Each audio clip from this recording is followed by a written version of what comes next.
What's up, everybody? Happy Telecast Tuesday, no matter what day it is, where you are, or how you're feeling. How are you doing today, Justin? I'm fantastic. I'm excited to be on the stream. This is going to be Thank you. fun. We're going to be talking movies, Talking we're going to be movies. talking lenses, Yes. and just want to give a quick shout out to Hajin Park, who's operating our Sony Venice camera, which is hosting the new Atlas Mercury 32 millimeter Group 3. It's a 1.5 squeeze, T2.2 ultra wide angle. And also give a big shout out to Sid, who is taking your questions from the stream. So if you have questions, if you're just tuning in now, you're here with Justin Demilio and Dan Kanes from Atlas Lens Co. We're going to be talking about movies that we've recently seen.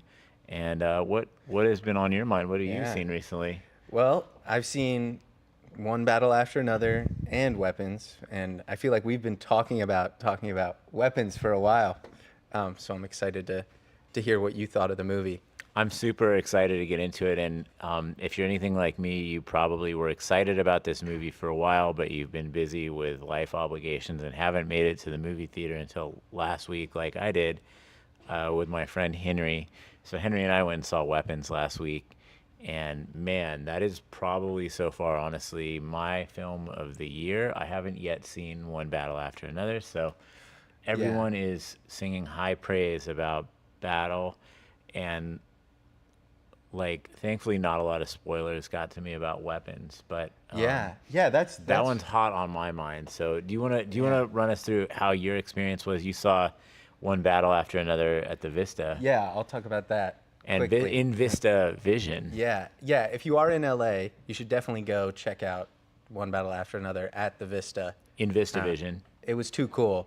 I mean, they have the VistaVision camera out on display and a few props from the movie, and it's really projecting in VistaVision. And that's rare, actually. VistaVision. So, for those of you who don't know, VistaVision sounds really awesome, and it is really awesome. And if you're someone who's a photographer before being a filmmaker, or just very interested in classic film photography, one of the interesting aspects of VistaVision is that it uses 8 perforations of a 35 millimeter film strip. And if you're shooting 35 millimeter stills, you're going to be sending that film through the camera sideways with 8 perforations of film. And actually, that is how still photographers think of full frame 35 millimeter photography. That's what motion picture people typically call VistaVision. So it's 8 perforations. That's how you can kind of count out the dimensions. It's around 36 millimeters by 24 millimeters, around a 3:2 aspect ratio. And Go tell ahead. me, with the aspect ratio, yeah, at the end, it's almost IMAX, right? IMAX is around a 1.4 to 1 aspect ratio, which is right around 1.5 to 1, which is what 3:2 is.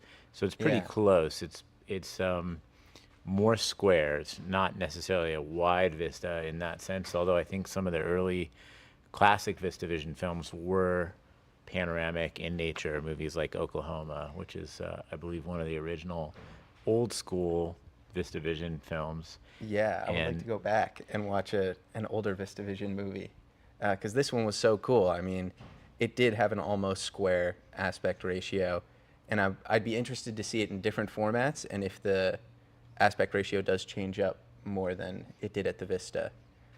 But it was, And one of my understandings, I could be wrong about this, but one of my understandings about classic VistaVision is that it was primarily an acquisition format. So they would send the film through the camera sideways, which is how we do still photography with 35 millimeter film. And actually, a lot of visual effects movies like Star Wars and others, Blade Runner, were done with VistaVision cameras because you wanted a richer negative, less grain, because they were going to be doing compositing, where you'd be doing optical printing from one negative onto another, one battle after another. And so when you're doing multiple transfers from film to film, you're going to start stacking up grain. But originally, those old school VistaVision movies from the 1950s, my understanding is that they didn't actually project the film running through the projector sideways. So this is actually an interesting sort of new innovation and a new take on old technology. And I'm really curious to know, like, did they do a full photochemical process, like striking an optical print, or was it done where they would telecine digitally and then lay with a laser out onto film at a place like Photochem. So maybe we can get some people in here and interview them about the process, actually. That would be so cool to learn about the post workflow and then how they built the projector. And there are only 4 in the world, so I would be really interested to hear about that. But the movie is really good, and the story is pretty incredible. And me and my friends haven't stopped talking about it since watching it. So I think it's another one like Weapons, where if you go in not knowing like really anything about it, you'd be delightfully surprised. I can't wait. Yeah. I'm very excited for that. Do you think you will? You'll go to the Vista? Oh, dude, Yeah. I think I have to. It's a must do. So maybe Friday. Let's see what I can pull off here. Yeah. It's been sold out too. You gotta check it out. Scalpers. Yeah, the line was crazy. I got there a little bit early, and people were queuing up to go in so they could get good seats, and it looked like some people had been there for hours waiting to get in. It was pretty cool. That's exciting. It's an event. Yeah, it was very exciting. And shout out Benny Safdie. He was at the screening. Maybe he liked it. I'm a big We Safdie don't Brothers know. fan, so Yeah, me too. I'm excited for Marty Supreme. I'm so excited for Marty Supreme. That comes out late November, I think. That's my understanding. Christmas? Yeah, right around then. But Smashing Machine comes out next weekend with The Ooh. Rock, which on IMAX, and they also shot 16 millimeter. So that'll be another interesting projection. and Multiple interesting formats Yeah. in that movie. Should be fun. Yeah, that'll be really cool. So, chat, if you know who was the first person to put 35 millimeter motion picture stock into a stills camera, and that's the dawning of what we think of as 35 millimeter stills, drop it in the chat and you will win a prize. So let us know. Do you know the answer to that? It's okay. We'll reveal it to you off stream, or chat. If chat gets the answer, we'll reveal it here. But I know the answer to that question. Chat, I do not know the answer to that Chat, question. let us know. Don't use chat. Chat, GPT. please. Yeah. So should we get into weapons? Should we have Yes. our real dig into weapons? I'm really curious. We're different generations, but I think it's a multi-generational film for a lot of reasons. And the number one thing that I took away from that movie, it reminded me of reading a Stephen King novel, not watching a Stephen King movie, but I'm a big fan of reading Stephen King novels. And so in a way, there's, I think, a lot of Stephen King homage in there.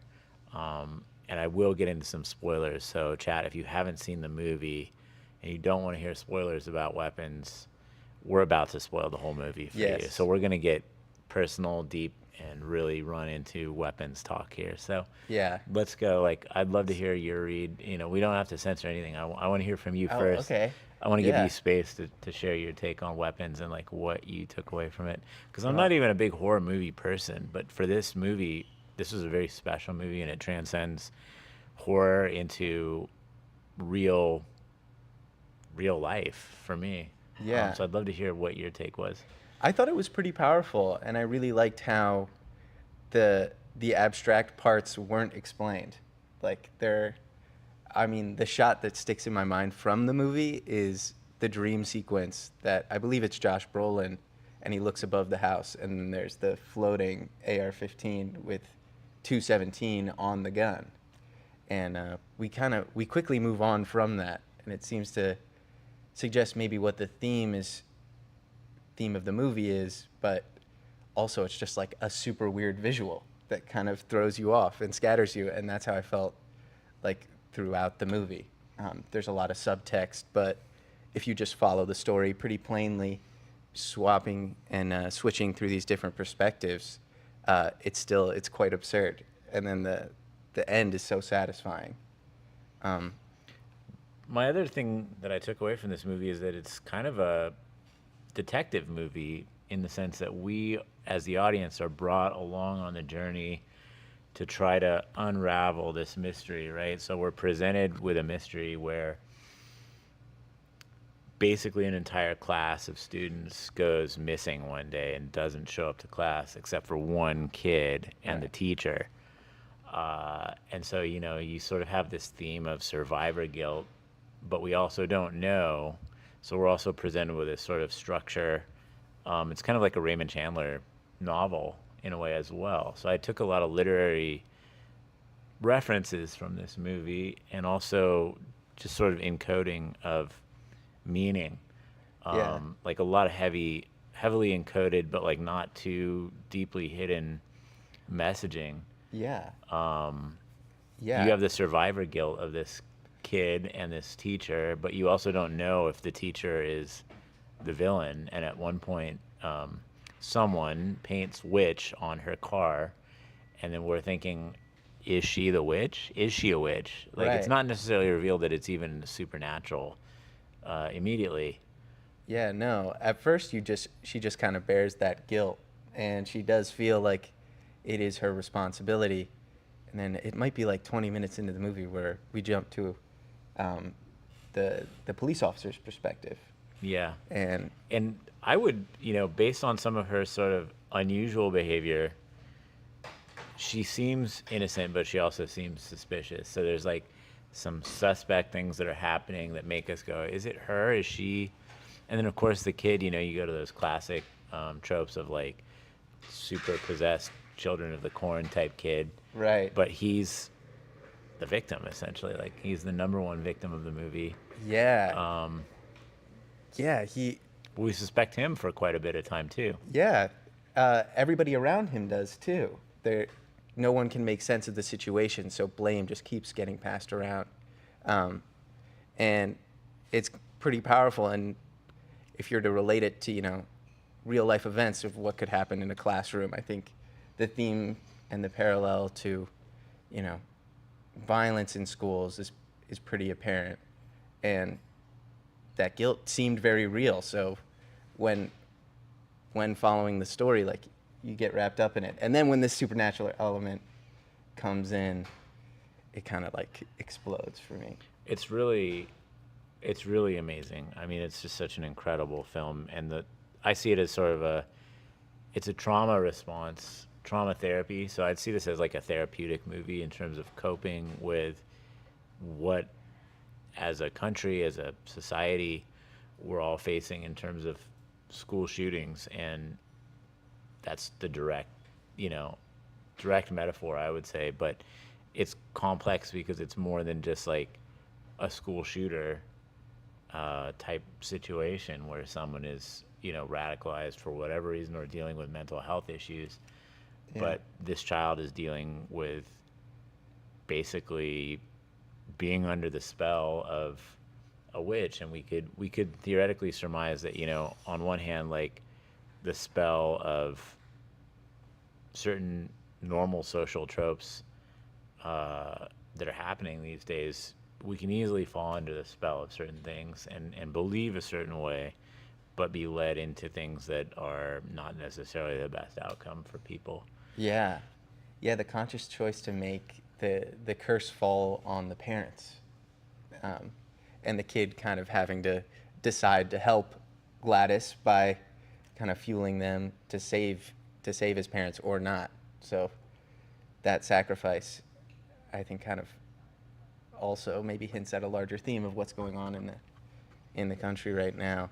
And it's cool how many movies this year have taken bold swings and really explored those topics. Like Eddington and One Battle After Another are like very apparent examples, like very clearly about what's going on. But I think Weapons is a more abstract one. It's absolutely Yeah. a wild film, and Gladys kind of putting on the makeup to come out of the house to look like a normal person. She looked like it. Yeah. So, Yeah. like Pennywise, the clown. Yeah. And so there's sort of a direct visual homage there to Stephen King and Pennywise and the Ancient Evil, and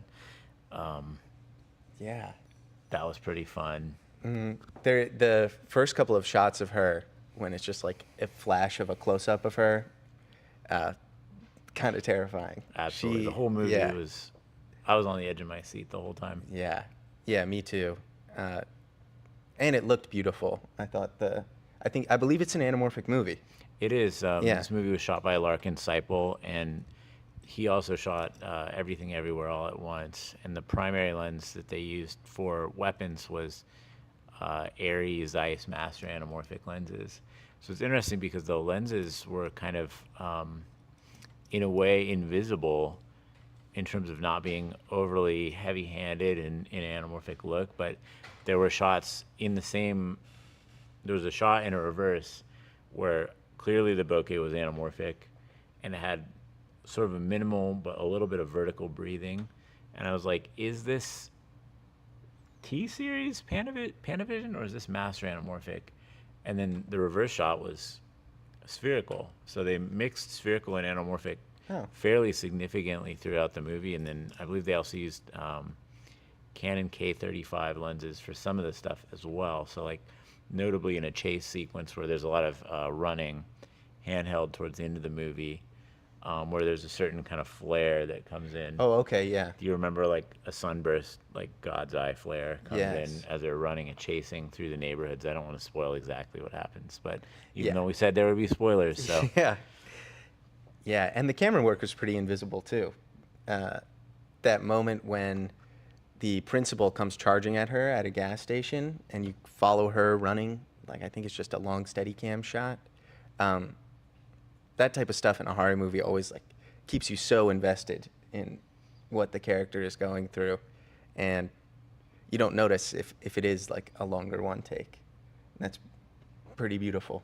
it's an incredible Yeah. study in cinematography. The lighting is gorgeous and kind of seamless. It's natural, not not using natural light, but it just feels very real, personal, and brings you into the movie. I was just spellbound by the movie, pun intended.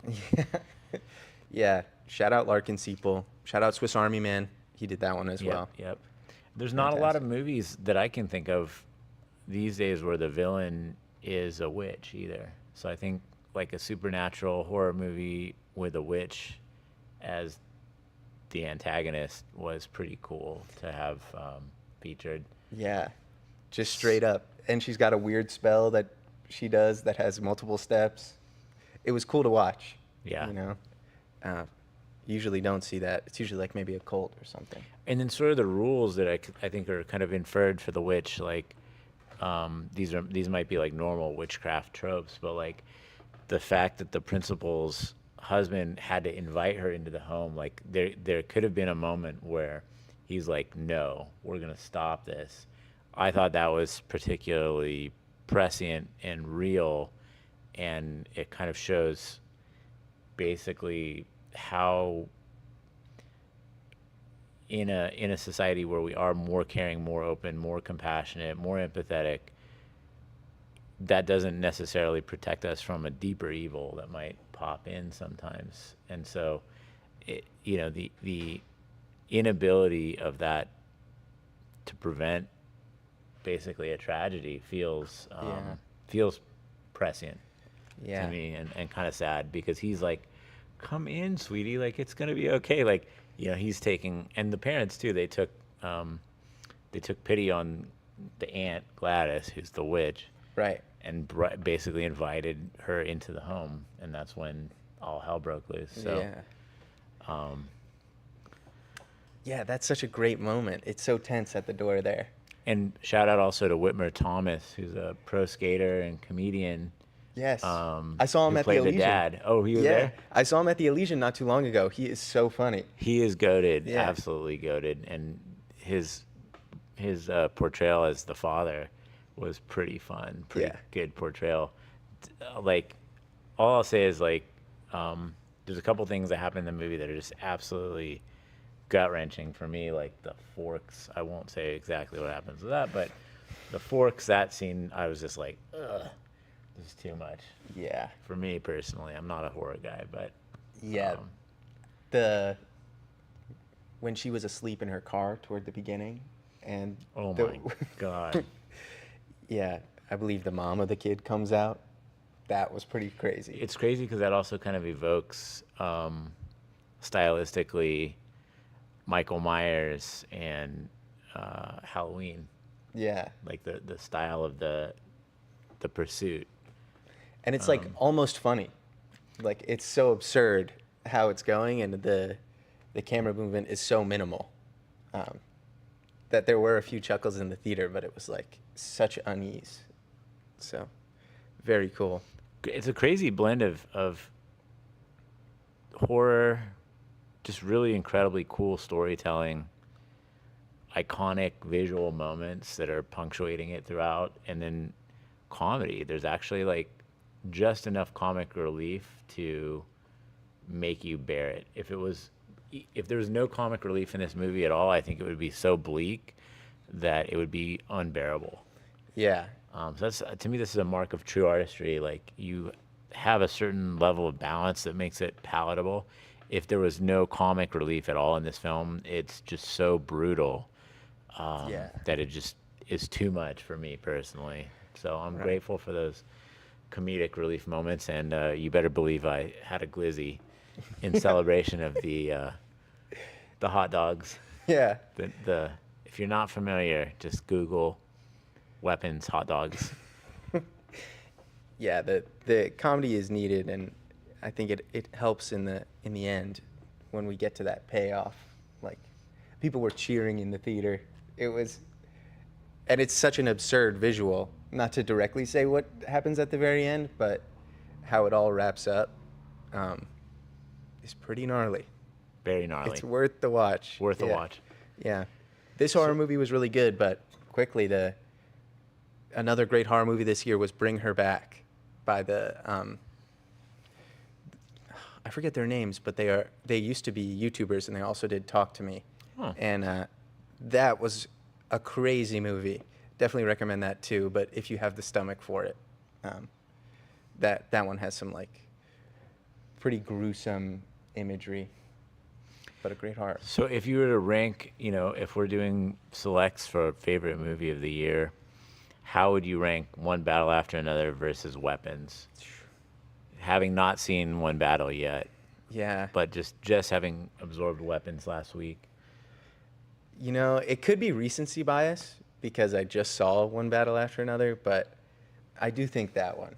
It's crazy how it is 3 hours, because it definitely... Oh, man, okay, good to know. Oh, it moves, though. It felt I might like need 90 minutes. 2 glizzies to get through the movie. Yeah. It felt like Punch Drunk Love in the way it's just so kinetic, and like everything is spinning, especially for Leonardo DiCaprio's character.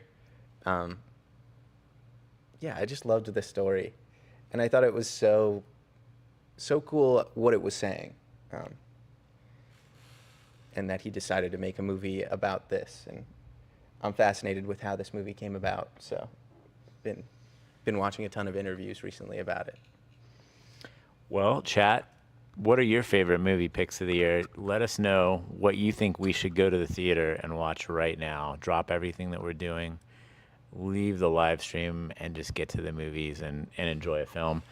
I'm going to tell you one thing I have to say is big shout out to the homie Tyler Wilcox, who brought us by some tech decks Shout out. yesterday. Yeah. So we're going to be enjoying the tech decks here right after the stream ends. And I also want to say, if you are looking for a new hobby and you like two-wheeled vehicles that are fast but don't have to go fast, then you are going to want to try an Onyx moped. So I am one of the fortunate few to have been a moped rider for a significant amount of time, a couple years now. I've been riding motorcycles of various kinds my whole life. Rode dirt bikes with my dad. He would take me on the back of his BMW sport bike in the 80s. No helmet. It was the 80s. That was a wild time. Yeah. But I have a love for two-wheeled vehicles. And I like small displacement bikes. I don't need a big hog.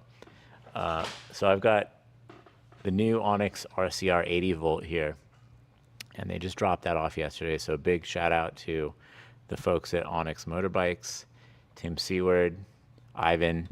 Really grateful to you guys for dropping off the bike and giving me a little primer on how to get this new 80 volt Onyx set up. This is basically what I would call the version 2.0 of an Onyx. So if you're someone that likes mopeds, small bikes, and likes to get around, this thing is absolutely a beast. And if you're in the area and you haven't been to a Wednesday Lens Day, come by. Love to let you try, check out my Onyx.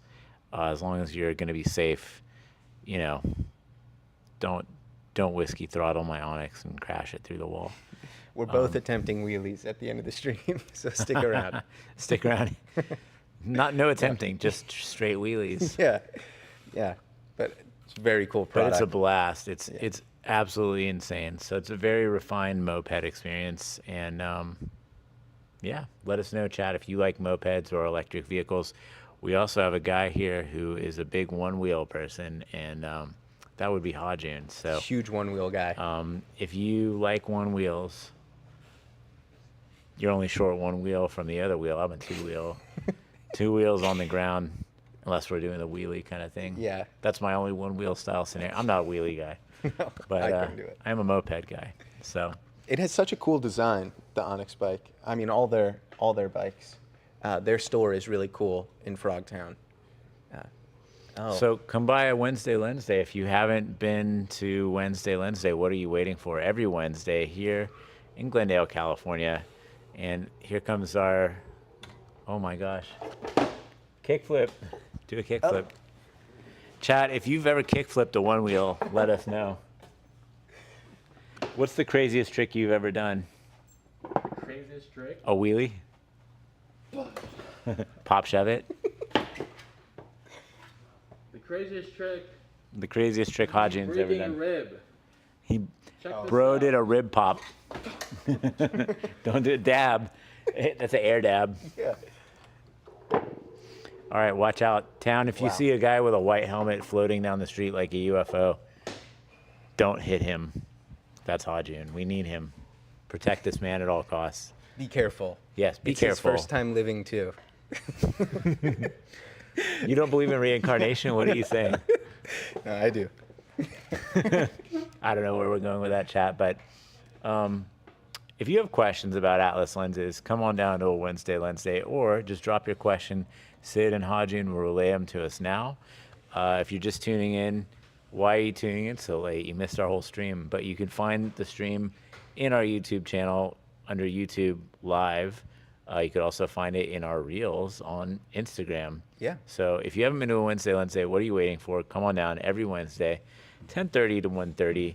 We're going to have the Group 3 Mercury Series lenses. We're going to have the Fujifilm Custom 65mm format anamorphic lenses.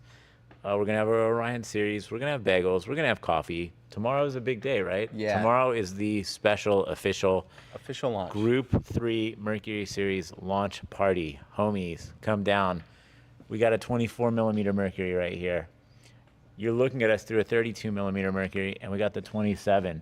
These things are the universal anamorphic lens. They're great for 16mm film, 35mm film, 35mm digital, full frame digital, and beyond full frame with cameras like the Fujifilm GFX Eterna, the Arri Alexa 265, or the Blackmagic Ursa Cine 17K. So you have a lot of delivery aspect ratio options with these bad boys. We have a format called Atlas Scope that lets you shoot vertical anamorphic for a 1-to-1 square delivery format. You can do the new Hyper 5120 by 1080 ultra wide screen anamorphic with an Atlas lens.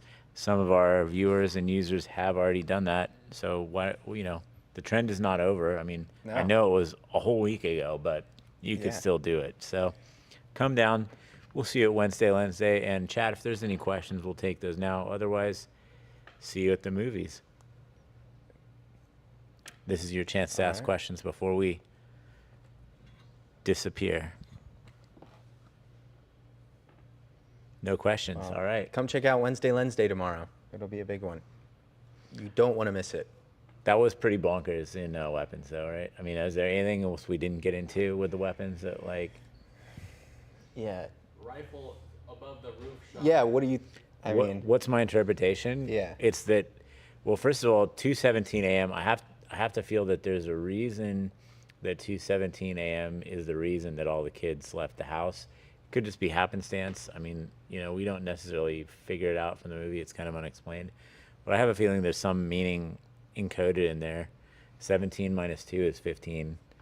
I don't know. Yes. But the weapon is the children become weapons of a bigger evil, which is, the spell of Gladys. But what is the spell that we're all under here in America and in the world? Like, Yeah. believing our own bullshit. I'd say that's a spell. Yeah. Got to question your own self sometimes. Ask yourself questions. Do you believe in what you're even saying? Does this even make sense? What are we even doing? And nobody looked into the kid's home life. Not immediately. That was bonkers. So who's the weapon there? This kid, he was blamed instead of, just somebody following him home. Could have been as easy as that. It took, a few days before somebody did that in the context of the story. Yeah, pretty sus. I mean, it's crazy that no one else in the family's circle was like, hey, what's going on with this? This seems pretty odd. Right. It took about a month, I can't even imagine. No. Yeah. I do think we covered it. Everybody go check it out. Shout out Zach Kreger.